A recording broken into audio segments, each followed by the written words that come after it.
இந்த படத்தோட ஸ்டார்ட்டிங் சீன்லயே சூரிக்கு ஒரு அக்கா இருக்காங்க. அந்த அக்காவுக்கு ரொம்ப வருஷமாவே குழந்தை இல்ல. ஸோ இதனாலேயே எல்லா சொந்தக்காரங்களுமே சூரியோட அக்காவ ரொம்ப கேவலமா பேசுறாங்க. இத்தன வருஷம் ஆகியும் குழந்தை இல்லையா அப்படின்னு. இதனாலேயே அக்காவும் போகாத கோவில் இல்ல, பார்க்காத டாக்டர் இல்ல. அவ்ளோ கஷ்டப்பட்டு ஒரு கட்டத்துக்கு மேல அவங்களுக்கு குழந்தை பாக்கியம் உண்டாகுது. அப்போ சூரி ஒரு முடிவு பண்றாரு. இத்தன வருஷமா எங்க அக்காவுக்கு குழந்தை இல்ல. ஆனா இப்போ ஒரு குழந்தை பொறக்க போகுது. ஸோ பொறக்குற குழந்தைய முழுக்க முழுக்க நான் தான் பார்த்துப்பேன் அப்படின்னு. ஸோ எல்லார்கிட்டயும் சண்டை போட்டு அந்த குழந்தைக்காக அவர் தான் ரொம்ப ஆவலா எதிர்பார்க்கிறாரு. சூரியும் அவரோட அக்காவ செக்கப்புக்கு ஹாஸ்பிட்டல்லாம் கூட்டிட்டு போய் ரொம்பவே பொறுப்பா பார்த்துக்கிறாரு. அப்ப அந்த ஹாஸ்பிட்டல்ல வேலை செய்ற ஒரு லேடி டாக்டருக்கு சூரிய ரொம்ப புடிச்சு போகுது. ஏன்னா கூட பொறந்த அக்காவே இப்படி பார்க்குறானே, அப்ப ஒரு பொண்டாட்டிய அவன் எப்படி பார்ப்பான் அப்படின்னு சொல்லி சூரி மேல லைட்டா அந்த டாக்டருக்கு ஒரு ஈர்ப்பு வருது. இப்படியே மாதங்கள் போக போக டெலிவரி டைம் கிட்டே வந்துட்டே இருக்கு. அந்த டாக்டரும் சூரி கிட்ட தன்னோட விருப்பத்த சொல்ல வராங்க. ஆனா அந்த சமயம் பார்த்து டெலிவரி டைமும் வந்துருது. அப்ப குழந்தை வந்து தலைய சுத்தி பொறந்ததால தாய்மாமனுக்கு ஆகாது அப்படின்னு சூரிய வந்து அந்த குழந்தைய பார்க்க விடாம பண்றாங்க. ஆனா சூர்யால அத ஏத்துக்கவே முடியல. அது எப்படி எங்க அக்காவோட குழந்தைய நான் தான் முதல்ல கையில வாங்குவோம் அப்படின்னு பிடிவாதமா இருக்காரு. அப்ப அந்த டாக்டர் அம்மாவும் நம்ம குடும்பத்துல இருந்து யாராவது ஒருத்தராச்சும் அந்த குழந்தைய பார்க்க வேணாமா அப்படின்னு சூரிய மோட்டிவேட் பண்ணி அந்த குழந்தைய பார்க்க வைக்கிறாங்க. அப்ப முதல்ல தன்னோட அக்காவோட குழந்தைய நம்ம சூரி தான் வந்து கையில வாங்குறாரு. அவருக்கு அப்படி ஒரு சந்தோஷம். ஏன்னா ரொம்ப வருஷமா அவரோட அக்காவுக்கு குழந்தையே கிடையாது. இப்போ ஒரு குழந்தையே பொறந்திருக்கு. இதுக்கப்புறம் இந்த குழந்தைய நான் தான் பார்த்துப்பேன் அப்படின்னு அந்த குழந்தைய அப்படி கண்ணும் கருத்துமா பார்த்துக்க ஆரம்பிக்கிறாரு. இந்த சமயத்துல தான் சூரிக்கு ஒரு விஷயம் புரிய வருது.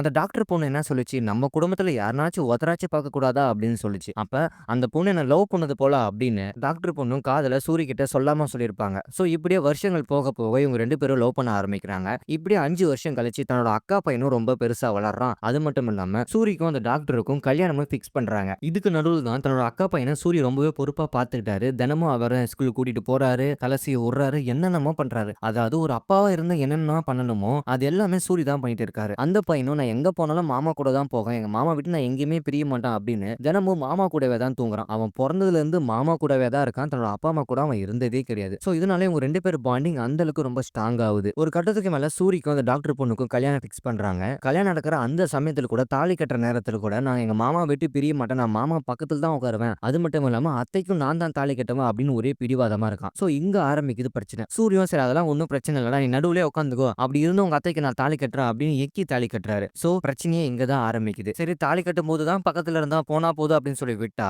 சூரியோட முதலிரவு அப்ப கூட பக்கத்துல வந்து படுத்துக்கிறான். நானும் இங்க தான் படுப்பேன் அப்படின்னு சொல்லி. சோ அப்பயும் வந்து அந்த டாக்டர் பொண்ணும் அட்ஜஸ்ட் பண்ணி போறாங்க. 1000 தான் இருந்தாலும் அக்காவோட பையனாச்சே அப்படின்னு சொல்லி ஓரளவுக்கு அவன் பண்ற எல்லா சேட்டைகளுக்குமே அட்ஜஸ்ட் பண்ணி தான் போறாங்க. 1 நாள் 2 நாள் அட்ஜஸ்ட் பண்ணி போலாம். இப்படி காலம் முழுக்கமா அட்ஜஸ்ட் பண்ணி போக முடியும் அப்படின்னு ஒவ்வொரு நாளுமே அந்த சின்ன பையனும் வந்து சூரிக்கு பக்கத்துல தான் வந்து படுத்திருக்கான். சோ புதுசா கல்யாணம் ஆனவனுக்கு ஏகப்பட்ட ஆசை இருக்கும். எதுவுமே நடக்காம இருக்கே அப்படின்னு சொல்லி இவங்க 2 பேத்துக்குமே ஒரு சின்ன வருத்தம் தான். சூரியும் 1000 தான் இருந்தாலும் அக்கா பையன் தானே அப்படின்னு சொல்லி நிறைய விஷயத்துல விட்டு கொடுத்து போறாரு. ஆனா அந்த டாக்டர் பொண்ணாலே அவ்வளவு சீக்கிரம் எதுவுமே விட்டு கொடுத்து போக முடியல. எதுவா இருந்தாலும் ஒரு அளவுக்கு தானே. இவங்க 2 பேருமே ஹனிமூன் கிளம்பி போறாங்க. அப்ப கூட நானும் ஹனிமூனுக்கு வருவோம் அப்படின்னு அடம் பிடிச்சு ஹனிமூனுக்கு கூட அந்த சின்ன பையன் இவங்கள போக விடாம பண்ணிட்டான். சோ இதனாலேயே அந்த டாக்டர் பொண்ணுக்கு பயங்கர டென்ஷன், பயங்கர டிப்ரஷன். ஒவ்வொரு நாளைக்கும் சூரிக்கும் அவரோட மனைவிக்கும் தினமும் சண்டை நடந்துட்டே தான் இருக்கு. இருந்தாலும் ஓரளவுக்கு அவங்க பொறுத்து போறாங்க. அந்த சின்ன பையனையும் நிறைய கண்ட்ரோல் பண்ணி பார்த்துட்டாங்க. மாமா கிட்ட இருந்து கொஞ்சம் தள்ளியே இருடா அப்படின்னு. ஆனாலுமே அவன் கேட்கற மாதிரி தெரியல. அப்பதான் அந்த பையனோட அம்மா கிட்ட, அதாவது சூரியோட அக்கா கிட்ட இத பத்தி பேசினா அவங்க ஏதாவது சொல்லுவாங்க அப்படின்னு அவங்க கிட்ட பேசும்போது தான், ஏன்பா அந்த பையனை கொஞ்சம் அடக்கி தான் வையேன் அப்படின்னு சொல்லி எவ்வளவு சொன்னாலுமே எங்கங்க என் பேச்ச அவனு கூட கேட்க மாட்டான் அப்படின்ற போது ஒரு கட்டத்துக்கு மேல உங்க பையனை ஏதாவது ஒரு நல்ல டாக்டர் கிட்ட காமிக்கலாமே அப்படின்னு சூரியோட ஒய்ஃப் சொல்லுவாங்க. அப்ப என் பையனை பைத்தியன்ற அப்படின்னு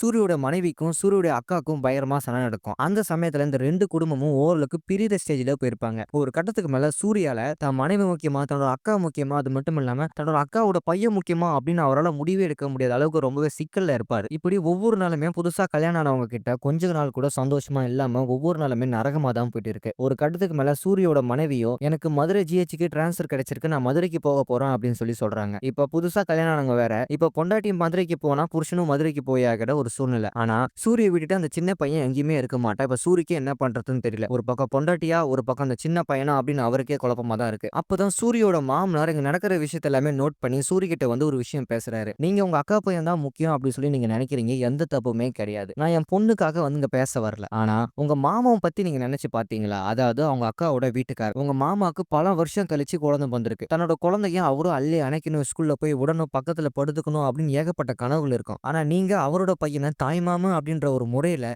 எடுத்து கொஞ்சம் வளர்க்க ஆரம்பிக்கிறீங்க. சோ இதனால ஒரு புள்ளைக்கும் ஒரு அப்பாவுக்கும் இருக்கிற உறவு இங்கேயே முறிய தொடங்குது. சோ அப்பதான் தன்னோட மாமா எப்படிலாம் தன்னோட பையன வளர்க்கணும் அப்படின்னு சொல்லி ஏங்கியிருப்பாரு. அவருக்கும் நிறைய ஆசைகள் இருக்கும் அப்படின்றத சூரியும் புரிஞ்சுக்கிறாரு. சரி ஒரு கட்டத்துக்கு மேல இந்த பையனை விட்டு ஓரளவுக்காச்சும் நம்ம பிரிஞ்சு இருந்தாதான் எல்லாருக்கும் ஓரளவுக்கு சேஃப் அப்படின்னு சொல்லி சூரியும் லைட்டா தான் நினைக்கிறாரு. அப்ப தன்னோட பொண்டாட்டி மதுரைக்கு ட்ரான்ஸ்ஃபர் வாங்கி கிளம்பிட்டாங்க. சூரியும் ஒரு வழியா சரி இவன பிரிஞ்சு கொஞ்ச நாள் இருந்து பார்ப்போம் அப்படின்னு அவரும் பின்னாடியே கிளம்பி போயிட்டாரு. கல்யாணம் ஆகி பல மாசம் கழிச்சு தன்னோட பொண்டாட்டி கூட இப்பதான் அவர் தனியாவே டைம் ஸ்பெண்ட் பண்றாரு. சோ இப்பதான் அவரோட கல்யாண வாழ்க்கையே ஓரளவுக்கு ஸ்டார்ட் ஆகுது. ஆனா இங்க அந்த சின்ன பையனும் தினமும் அழுதுட்டே இருக்கான். எனக்கு மாமா வேணும், மாமா வேணும் அப்படின்னு. ஏன்னா இத்தன நாள் வரைக்கும் தன்னோட மாமா இல்லாம ஒரு நாள் கூட பிரிஞ்சு இருந்ததே இல்ல. இப்ப பிரிஞ்சு இருக்கிறதால அவனால அதை ஏத்துக்கவே முடியல. தன்னோட மாமா இருந்தா நான் சாப்பிடுவேன் அப்படின்னு தினமும் அழுதுட்டு தான் இருக்கான். ஆனா அவங்களோட அம்மா இத பார்த்துட்டு சும்மால அவன போட்டு அடிச்சுட்டே தான் இருக்காங்க. சோ பிரச்சனை நாளாக ஆக வளர்ந்துட்டே தான் போகுது. அந்த சின்ன பையன் அழுது அழுது சீரியஸ் கண்டிஷன்லயே போயிடுறான். டாக்டர் இந்த பையன் இதுக்கப்புறம் அழுதானா இவனுக்கு பிக்ஸ் வர வாய்ப்பு இருக்கா அப்படின்னு ரொம்பவே அலர்ட் பண்றாங்க. சோ அவனோட அப்பா அம்மா என்ன பண்றதுன்னே தெரியாம முழிச்சிட்டு இருக்காங்க. இப்படியே பல மாசங்கள் போகிறப்பதான் சூரிக்கு விஷயம் தெரிய வருது. தன்னோட அக்கா பையன் தான் இல்லாம வளர ஆரம்பிக்கிறான். இப்ப நல்லா தான் இருக்கான். அழுகுறது கூட கிடையாது.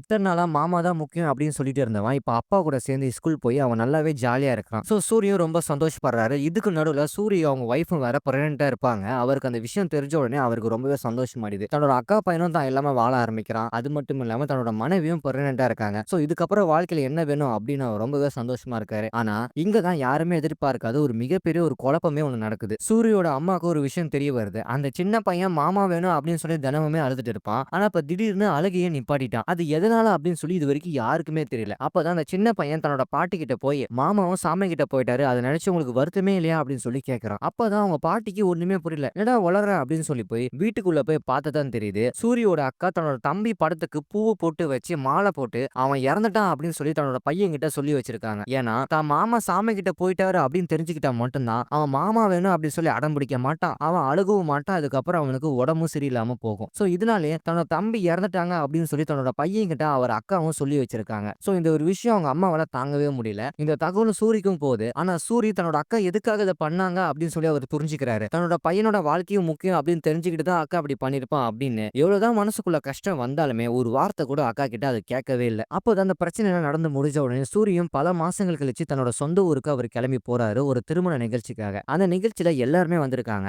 அப்ப சூரியும் அவங்க அக்காவும் சரியா முகம் கொடுத்து கூட பேச மாட்டாங்க. சரி இந்த நிகழ்ச்சியில வந்து தன்னோட அக்கா பையனை அவன் பார்க்க முடியுமா அப்படின்னு சொல்லி கேட்டா அதான் முடியாது. ஏன்னா எல்லாருமே மாமா வந்து சாமி கிட்ட போயிட்டாரு அப்படின்னு சொல்லி வச்சிருக்காங்க. இந்த சமயத்துல அந்த சின்ன பையன் சூரிய பார்த்தானா கண்டிப்பா அழுது அடம் பிடிப்பான். சோ அதனால தன்னோட அக்கா பையனை பார்க்க கூட முடியாம தூரத்துல இருந்தே பார்த்து அங்க இருந்து கிளம்புறாரு. அப்பதான் இந்த இடத்துல இன்னொரு ஒரு பிரச்சனை ஒண்ணு நடக்குது. அந்த சின்ன பையன் சூரியோட மனைவியை பார்த்து மாமா தான் சாமி கிட்ட போயிட்டாரு, நீங்க ஏன் தாலி போட்டிருக்கீங்க அப்படின்னு சொல்லி கேட்கறான். அவங்களுக்கு ஒண்ணுமே புரியல. என்னடா சொல்ற மறுபடியும் சொல்லும் போதுதான் தன்னோட மாமா இறந்துட்டாரு அப்படின்றத அக்கா சொல்லி வச்சிருக்காங்க. சோ மாமா இறந்ததால தான் சாமி கிட்ட போயிட்டாரு, அதனால தான் திரும்பி வரமாட்டாரு, நீங்க ஏன் தாலி கட்டிருக்கீங்க அப்படின்னு சொல்லி தெளிவா கேட்கறான். அந்த ஒரு விஷயத்த அவங்களால தாங்கவே முடியல. ஏன்னா தன்னோட புருஷன் இறந்துட்டாங்க அப்படின்னு சொல்லி தான் எல்லாருக்கிட்டையும் சொல்லி நம்ப வச்சிருக்காங்க. அது தன்னோட பொண்டாட்டியால தாங்கவே முடியாதால அந்த இடத்துல பிரச்சனை பெருசாகுது. சூரியோட அக்கா கிட்ட அவங்க ஒய்ஃப் ரொம்பவே கேட்கறாங்க, எதனால அப்படி சொல்லி வச்சீங்க, உங்களுக்கு எல்லாம் ஈவு இறக்கமே இல்லையா அப்படின்னு. சோ இதனால சண்டை பெருசாகி இதுக்கப்புறம் உங்க யாரு மூஞ்சிலும் நான் முழிக்க மாட்டேன் அப்படின்னு சூரியோட அவங்க மனைவி கிளம்பி போயிடுறாங்க. சூரியும் மனைவி வயித்துல கை வச்சு சத்தியம் பண்ணி கொடுக்குறாரு, இதுக்கப்புறம் இங்க நான் யாருமே வரமாட்டேன் அப்படின்னு சொல்லி. சோ ஒரு கட்டத்துக்கு மேல இந்த ஒரு விஷயம் பெரிய பிரச்சனையா ஆகி கடைசியில சண்டையில் தான் போய் முடியுது. சோ இந்த ஒரு பிரச்சனையில இதுக்கப்புறம் கொஞ்சமாச்சும் பேசிட்டு இருந்தவங்க இப்ப சுத்தமா பேசுறதே நிறுத்திட்டாங்க. அப்ப தன்னோட மாமா இறந்துட்டாரு அப்படின்னு சொல்லி இந்த சின்ன பையனும் நம்ப ஆரம்பிக்கிறான். ஆனா இங்க அந்த பையனுக்கு மிகப்பெரிய ஒரு சம்பவம் ஒண்ணு நடக்குது. அவரோட அப்பா அந்த பையனை ஸ்கூல்ல விட போகும்போது ஒன்வேல தெரியாம போய் ஒரு லாரி மோதி அந்த பையனுக்கு பயங்கரமா தலையில அடிபட்டுருது. சோ இந்த விஷயம் சூரிக்கு தெரிய வருது. அவரும் வந்து பாக்குறாரு. அப்பதான் ஆபரேஷன் முடிச்சு அந்த பையனுக்கு எந்த பிரச்சனையும் இல்ல, அவன் நார்மலா தான் இருக்கான் அப்படின்னு டாக்டரும் சொல்றாங்க. சூரியன் கடைசியில அப்பா தன்னோட மருமகனுக்கு எதுவுமே ஆகல அப்படின்னு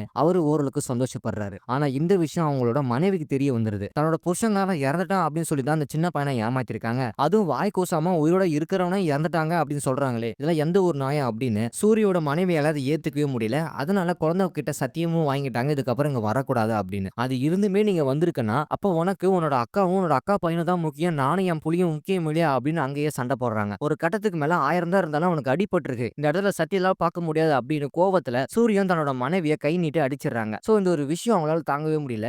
அக்கா மேல அன்பு அதிகமா வச்சிருக்கிறவனை பார்த்து கல்யாணம் பண்ணா தன்னோட மனைவி மேலேயும் அன்பு அதிகமா வச்சிருப்பா அப்படின்னு சொல்லி நினைச்சுதான் கல்யாணம் பண்ணா. ஆனா நீ உங்க அக்கா மேலேயும் உங்க அக்கா பையன் மேலே தான் நீ பாசம் வைக்கிற தவிர என்னை நீ கண்டிக்கவே மாட்டேற, இதுக்கப்புறம் உன் கூட சேர்ந்து என்னால வாழ முடியாது அப்படின்னு அந்த இடத்துல அவங்க மூஞ்சில கூட முழிக்காம தன்னோட வீட்டுக்கு கிளம்பி போயிடுறாங்க. அதுவும் சூரி மனைவிக்கு டெலிவரி டைம் வேற. இந்த சமயத்துல சண்டை போட்டு அவங்க கோச்சிக்கிட்டு வீட்டை விட்டு கிளம்பி போயிடுறாங்க. இந்த சமயத்துல சூரியோட பாட்டி இறந்துடுறாங்க. சோ பாட்டி இறந்ததால தாத்தாவால தாங்கவே முடியல. பின்னாடியே தாத்தாவும் இறந்துடுறாரு. ஒரு கணவன் மனைவினா எப்படி இருக்கணும் அப்படின்னு சூரி தன்னோட தாத்தா பாட்டியை பார்த்துதான் அவர் கத்துக்கிட்டாரு. சோ 1000 தான் இருந்தாலும் அவரோட பொண்டாட்டி, சோ அவளை நான் கை நீட்டி அடிச்சிருக்க கூடாது அப்படின்னு சொல்லி தப்பா உணர்ந்து அவரும் எவ்வளவு பேச ட்ரை பண்றாரு. ஆனா அவங்க பீடியே கொடுக்க மாட்டாங்க. ஒரு கட்டத்துக்கு மேல சூரிக்கு குழந்தை பிறந்திருக்கிற விஷயம் அவருக்கு தெரிய வருது. வருது. அவர் ஹாஸ்பிட்டல்ல போய் பார்க்குறாரு. ஆனா, அவரோட மனைவியோட சொந்தக்காரங்க யாருமே அவர பார்க்க விட மாட்றாங்க. அப்பதான் சூரியோட அக்கா எல்லார்கிட்டயும் மன்னிப்பு கேட்கறாங்க. நான் பண்றது தான் தப்பு.